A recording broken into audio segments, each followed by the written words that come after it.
Hello, everyone. Welcome to the Carolina Weather Group. We're happy to have you this evening. Tonight, we have on meteorologist Jim Gandy. If you've been a follower of our show, you've probably seen Jim appear on the show a few times during these bigger weather events with hurricanes and winter storms. So Jim is joining us tonight from Columbia, South Carolina, and we're happy to have him. He was at WLTX there in Columbia, but has since retired. He retired, in fact, last year. Actually, Jim, I think we're coming up on the 1 year mark. Is that correct? Just passed it. It was Okay. June 1st of last year. Yeah, so we've just passed that. So I know retirement life. We were talking a little bit before we started recording here has been good to you. So we'll talk a little bit more about that afterwards. But 45 years in the business. You're known as South Carolina's weatherman. Tell us how it started. How did your love for weather transition you into being a meteorologist on TV? Nothing happened the way it was supposed to. My introduction to weather, ironically, was something that just scared me to death. I was probably maybe 4 years old. My dad was going to take me across the street to our house. And all of a sudden, the sky right before me just lit up with lightning. And it scared the living daylights out of me, as you can imagine. And from that time on, I was scared to death of lightning. Now, this was in Memphis. Then he got transferred to Jacksonville, Florida. And if you know anything about the weather in Florida, thunderstorms are pretty frequent. And so I got really interested in weather living in Florida, still scared to death of lightning. Really didn't control my fear until I went to college. I got my degree at Florida State. It was during that time that I kind of conquered my fear of lightning. Not that I don't have a healthy respect for it, I do.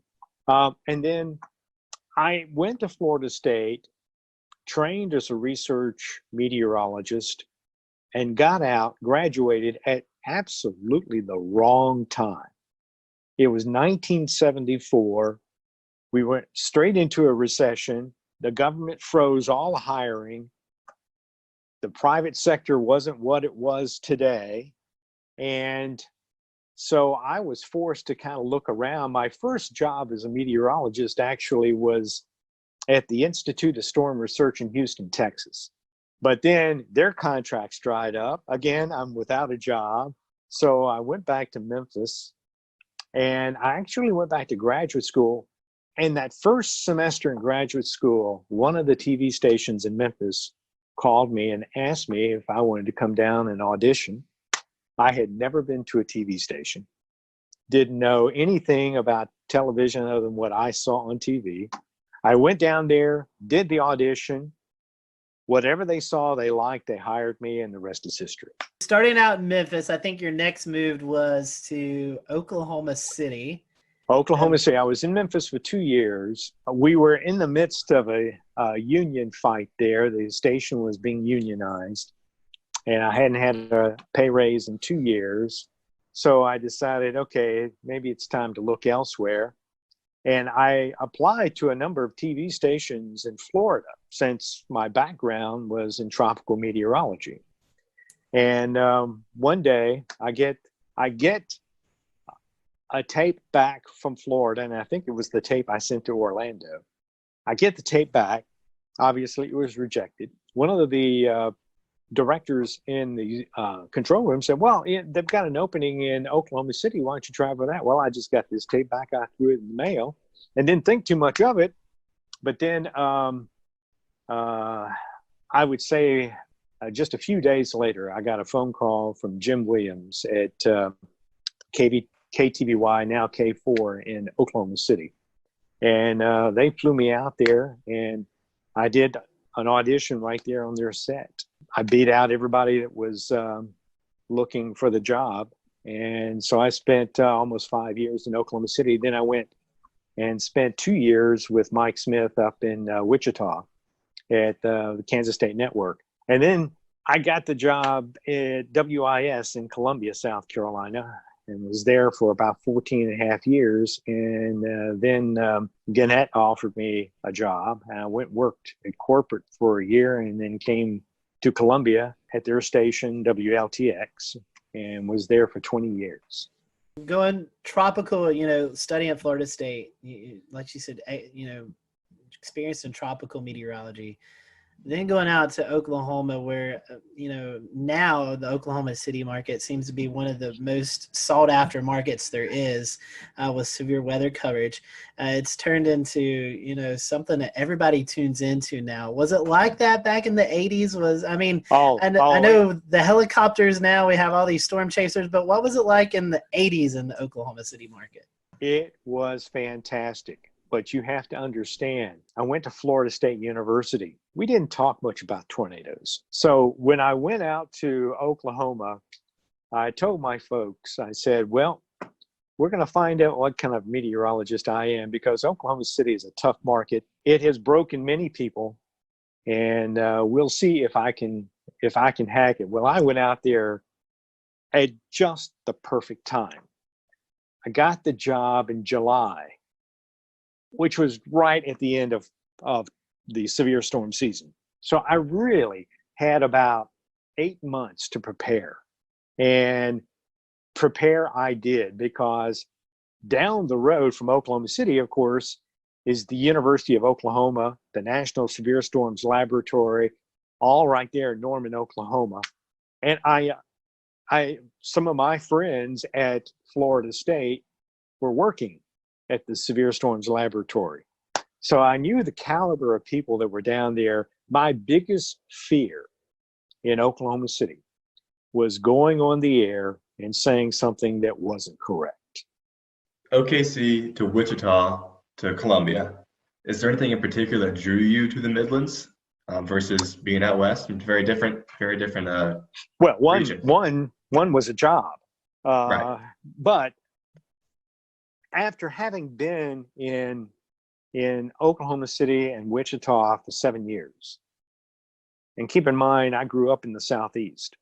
So when I came back to Columbia to interview for the job, the first thing I noticed was trees. And I said, oh my God, there are trees here. And not these little scrubby things you see out in the plains. And so I said, boy, if they offer me the job, I'm going to take it. And sure enough, they offered me the job. I took it, and the rest is history. I have to laugh. People always ask me about my time out in Oklahoma City and Wichita, if I ever chased storms. Yes. In fact, that's how I got into photography, was by chasing storms. I tell people that I chased storms before it became fashionable. When I was chasing, it was a rare event to run across another chaser. But today, when I see how many people are on the road chasing out there today, I'm just blown away. I said, oh my God, there's a traffic jam. I'm surprised they don't have cops out there directing traffic.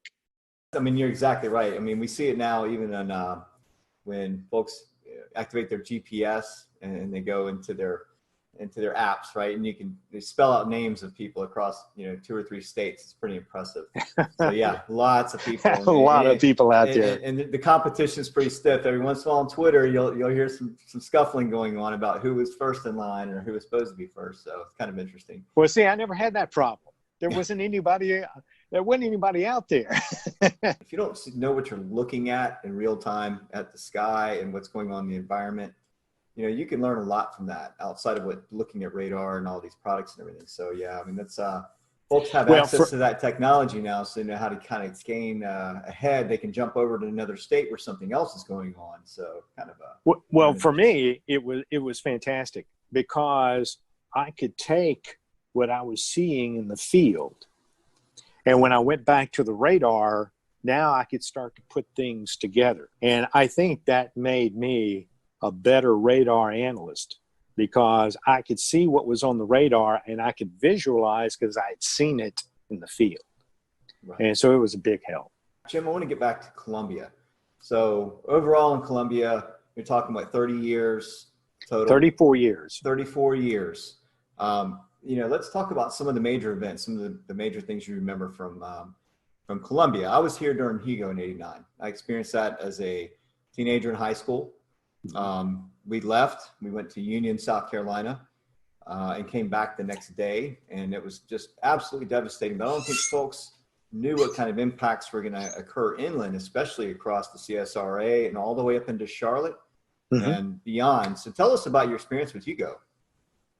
Well, that was an interesting one because when I came to Columbia, what I had not had to do when I was out in the Plain States was make a 5-day forecast. When I came to Columbia, they insisted on a 5-day forecast. Well, this is 1989. Everybody's doing 5-day forecasts, but granted, they weren't that great. So I had been watching Hugo off the African coast, and I had been reading some of the analysis coming out of Washington. And going into the preceding weekend, they said the weather pattern is shaping up for this hurricane to affect the southeast, which caught my attention. So over the weekend, I'm following it pretty closely. And so I went into work early on that Monday, and I did my analysis. The one thing that struck me was that the computer models were having some trouble. They kept wanting to keep the storm going west. When it came off of Puerto Rico, though, it was moving northwest, but the models kept wanting to turn it west. I have a rule, and I developed this rule in Oklahoma, and that rule is when it comes to computer models and reality, reality always wins. So I looked at the situation, trying to figure out why would the storm turn west. I could not find any reason for it to turn west. So I decided there isn't much out there to move this storm. So I pretty much interpolated from the 500 millibars right into South Carolina. So on Monday, that Monday night when I went on the air, I said, I think this is a hurricane that's going to hit us in South Carolina. And I was projecting mainly the low country. And the next day, I expected, it hit after midnight on Friday. So you're more than 3 days out. So I expected, okay, I'll have to change the forecast Tuesday, but we can make corrections along the way. Well, when I came in Tuesday, I was within 25 miles of the projected path. So I decided if things aren't changing, why change the forecast? So I stuck with the forecast, and it came right into Charleston, South Carolina. And it did quite a number on South Carolina. It was the strongest hurricane to hit South Carolina since the storm in 1893. I want to touch on another major weather event topic, which was the October flood of 2015, which affected not only us at the coast, but again, the connection to Columbia and the tropics and an upper low. And it was just the perfect kind of combination. And so I know that there was dams that broke in Columbia. There was all kinds of flooding issues, you name it. So talk a little about your experience with that and how you. Well, that was an interesting one because if you'll remember, it was Joaquin that came into the Bahamas and went stationary and sat there for a while. And of course, we were all watching it. One of the things early that week that bothered me was that the projection for rainfall for this area seemed to be unreasonably high. Unreasonably high because every computer model had the hurricane passing well east of us, offshore, maybe going into North Carolina. But certainly that would still leave us on what is traditionally the dry side of the hurricane. So, we're talking about this on the air. And of course, I was talking with my colleagues there in the Weather Center, and I said, something just does not add up. And so we kept looking, and I kept analyzing stuff and still couldn't figure it out. I knew that there was some information that we weren't getting. So the National Hurricane Center decided on that Wednesday night, they would start flying the high altitude aircraft out toward the storm. And I said, and by the way, I was on conference calls with our corporate people. Tegna owned our TV station. So I was on the conference call and I said, look, we can make all kinds of projections we want, but the National Hurricane Center is going to fly that high altitude aircraft tonight. When that data gets into the computer model, we will know what this storm is going to do. And that was a Wednesday night. Thursday morning, it wasn't so much a surprise, but the projections for the hurricane had it staying offshore, but it did not change the rainfall prediction for our area. And at that point, I realized we're looking at the wrong thing. The hurricane is not the threat. It is the upper level low that is coming down through the Tennessee River Valley that's going to slow down, almost stall over the Florida Panhandle. And it's going to tap a tropical atmospheric river, and it's going to direct it right into South Carolina. We've talked about hurricanes, snowstorms, and flooding. Were there perhaps any tornado events that you particularly recall from your years in Columbia? Oh, yeah. In fact, probably the most memorable one was from a tropical depression, 1994. And it was Hurricane or Tropical Storm Beulah. But it hit along the Florida coast, came into Georgia, southwest Georgia, and was heading up toward the Athens area, the center. It happened that we were on the east side at just the right point in the heat of the afternoon. So I went in early to work in preparation for, I guess I got to the station around 11:30.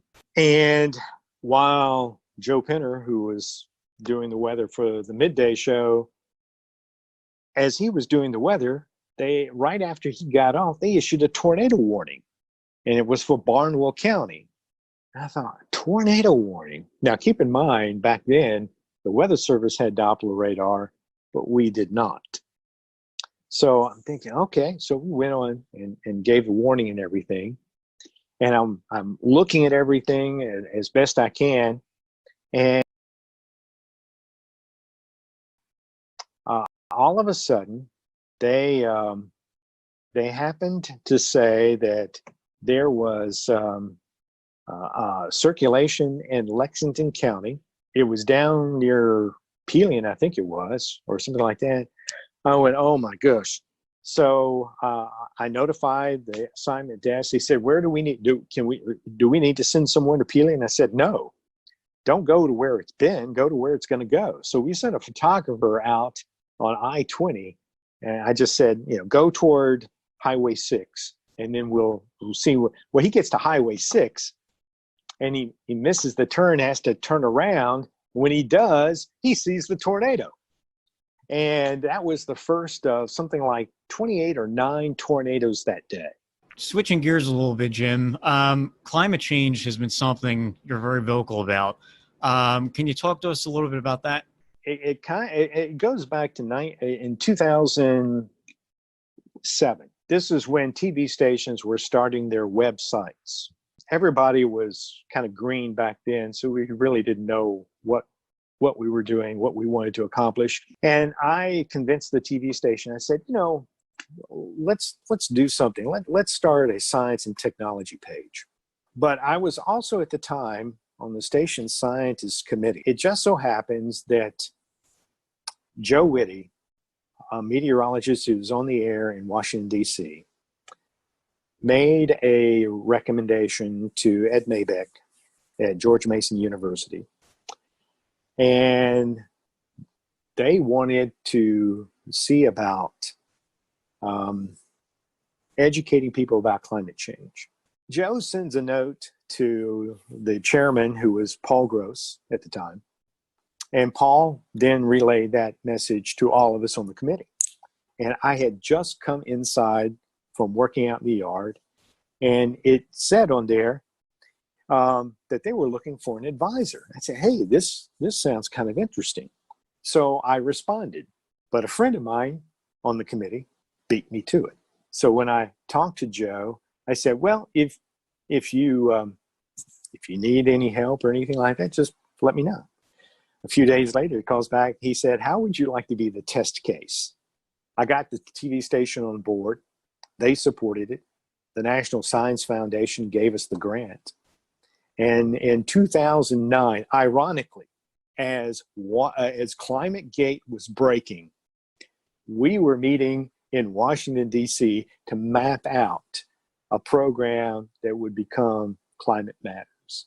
The whole focus of our work was to educate people about how the climate is changing and why it's changing and how it's going to affect them locally. We just wanted to give people the scientific information. What does Columbia, South Carolina mean to you? And then second part of that is, how is retirement life? I worked here for 34 years, so I consider it to be home. It's also a great place to be. The cost of living here in Columbia is really pretty low in comparison to other parts of the country. And actually, you can say that through a large part of the Carolinas. It's not just Columbia, but in this part of the country, the cost of living isn't that great. So it's a great place to live. So if you don't have a vast wealth, it's a great place to just kind of, settle in. As it turns out, I picked the perfect time to retire. I mean, I was already 66, so it wasn't like I was retiring early. So I decided, okay, let's go ahead and retire. This is it. I'll retire, and we'll enjoy life, whatever it is.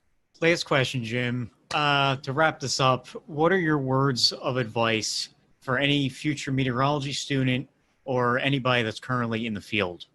I read something the other day that kind of struck me. It was a young meteorology student who was struggling or had struggled at Florida State, had gone to another college, had some problems there, but was really passionate about weather. And I thought about it because I felt bad that she was struggling, but I sent her a tweet back, and I said, this might surprise you and will surprise some, but I'm not the sharpest tool in the shed. I struggled as well.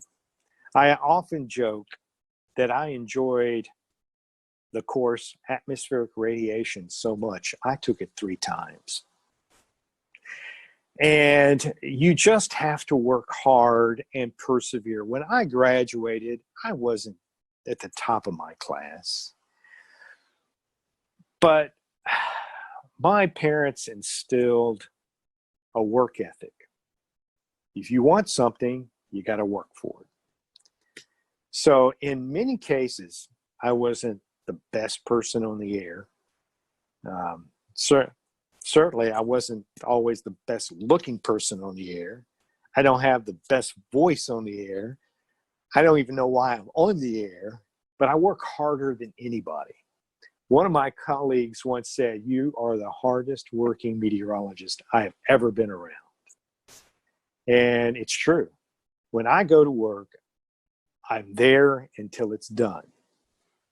8 hours, 9 hours, 12 hours, it doesn't make any difference. I get the job done. And I always wanted to be the best forecaster. Very thankful for you to join us tonight. If you're still following a little bit of weather, are you doing any updates on social media? If so, how can folks follow you? Follow me on Twitter and Facebook at Jim Gandy WX. That's awesome. Well, Jim, we certainly appreciate it. We hope that you and your wife can get out and travel soon. Hopefully this pandemic mess will come to us soon or end soon, and you can get out there and enjoy the traveling. And we certainly appreciate you joining us tonight. And from all of us here at the Carolina Weather Group, thank you for your service that you've dedicated to the folks of South Carolina over the 30 plus years. Thank you for having me. You're welcome. Everyone, thanks for watching the Carolina Weather Group. We'll see you next time.